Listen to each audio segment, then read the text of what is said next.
এনসিপির শীর্ষ নেতারা কে কোথায় ভোট দেবেন? ত্রয়োদশ জাতীয় সংসদ নির্বাচনের ভোটগ্রহণ বৃহস্পতিবার ১২ ফেব্রুয়ারি সকাল ৭:৩০ থেকে বিকেল ৪:৩০ পর্যন্ত চলবে ভোটগ্রহণ।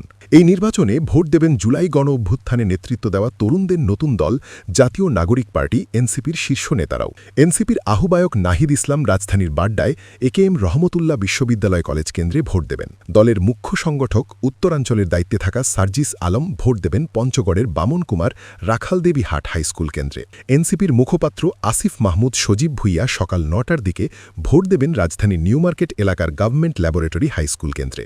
দক্ষিণাঞ্চলের মুখ্য সংগঠক হাসনাত আবদুল্লাহ ভোট দেবেন কুমিল্লা ৪ আসনের গোপালনগর হাইস্কুল কেন্দ্রে। দলের যুগ্ম আহ্বায়ক তুষার সকাল ৭:৩০টায় নরসিংদীর ভোরাশাল পাইলট হাইস্কুল কেন্দ্রে ভোট প্রদান করবেন। এনসিপির সদস্য সচিব আক্তার হোসেন ভোট দেবেন কাউনিয়ার ভাইয়েরহাট কেন্দ্রে টেপা মধুপুরে।